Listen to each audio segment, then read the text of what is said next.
Saudamos a todos com a paz do Senhor. No estudo do verdadeiro sentido da Páscoa, o nosso tema de hoje é Praticando os Ensinos Bíblicos.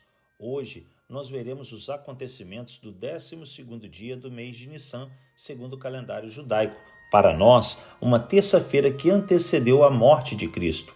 Na manhã seguinte, os discípulos viram a figueira que Jesus havia condenado no dia anterior e ficaram espantados porque ela já estava totalmente seca até as suas raízes em tão pouco tempo.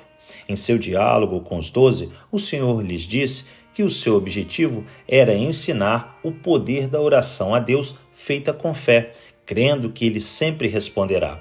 Todavia, se aquele que estiver orando tiver algum ressentimento contra qualquer pessoa, deve antes perdoá-la, assim como necessita que o Pai Celestial o perdoe de seus erros e falhas. Marcos 11, de 20 a 26. Ao chegar em Jerusalém, caminhando pelo templo, líderes religiosos questionaram a Cristo: com que autoridade e quem te deu tal poder para ensinar e realizar milagres? Jesus condicionou a sua resposta ao fato deles antes responderem se a autoridade com que o profeta João Batista batizava era divina ou humana. Por conveniência, os religiosos não quiseram responder. Então, o Senhor afirmou que ele também não os responderia. Marcos 11, de 27 a 33. Mesmo assim, ele pregou para aqueles líderes judeus utilizando 3 parábolas para ensinar as verdades espirituais sobre o reino de Deus. Ele narrou a metáfora do pai e seus 2 filhos, a dos vinicultores maus e a do banquete nupcial. Todas essas ministrações tiveram o objetivo de revelar aos religiosos que os princípios e valores celestiais são muito diferentes, geralmente o oposto dos pensamentos e ensinos dos homens. Tudo que as pessoas em geral precisam aprender é fazerem a vontade de Deus e não a delas. Mateus 21, de 28 a 46 e 22, de 1 a 14. Mas os fariseus não entenderam nada, antes, porém, insistiram em tentar fazer com que de alguma forma o Senhor tropeçasse.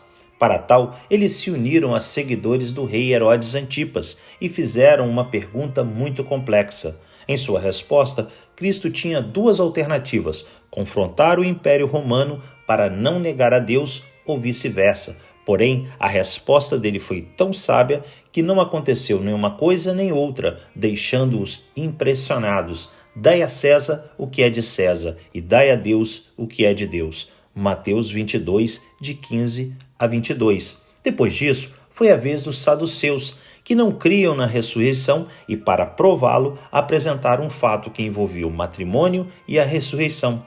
A resposta foi baseada nas Sagradas Escrituras, não dando oportunidade deles contestarem a Jesus e deixando a todos os que o ouviam impressionados. Vendo que os saduceus ficaram sem resposta, os fariseus insistiram em testar a Cristo utilizando a lei e o questionaram: qual é o maior mandamento? Ele disse: amar a Deus acima de tudo e todos, e o segundo, amar ao próximo como a nós mesmos. Então, foi a vez do Senhor indagar a eles sobre o Messias, citando o Salmo 110, verso 1. Eles ficaram sem resposta e, por isso, pararam de o inquirir. Mateus 22, de 41 a 46. Com isso, o mestre teve liberdade para pregar às multidões e aos seus discípulos, declarando que eles deveriam sim obedecer aos ensinos dos doutores da lei, mas não agindo da mesma forma que eles, pois não praticavam o que pregavam. E completou: o maior no reino dos céus deve servir ao seu semelhante, e lá, se alguém se exaltar, será humilhado, e quem for humilde será exaltado. Mateus 23, 12. A partir daí, ele lamentou a hipocrisia dos doutores da lei e como aquela geração estava contaminada com a corrupção da carne, porque preferiam eliminar os enviados de Deus a se arrependerem de seus pecados. Mateus 23, de 13 a 39. Ao sair do templo, os discípulos elogiaram a bela construção. Contudo, Jesus revelou que não ficaria ali pedra sobre pedra. Ao chegarem ao Monte das Oliveiras, eles perguntaram quando isso aconteceria. O mestre revelou primeiro os sinais dos princípios das dores. falsos cristãos, guerras e rumores de guerras, perseguições aos seus seguidores, falsos profetas, multiplicação da maldade e a propagação do evangelho. Mateus 24, de 1 a 14. Depois, falou-lhes sobre a grande tribulação e a sua gloriosa volta. Comparou a parábola da figueira a esse maravilhoso evento. Todavia, somente Deus sabe o dia e a hora que ele voltará para buscar os fiéis. Também relatou-lhes qual será o destino do servo bom e do servo mau. Mateus 24, de 15 a 51. Por último, ele disse que o reino dos céus é semelhante às parábolas das 10 virgens e dos talentos. Devemos vigiar, pois não sabemos o dia nem a hora de sua volta. Ele concluiu a sua fala alertando sobre o juízo final de Deus. Mateus 25, de 1 a 46.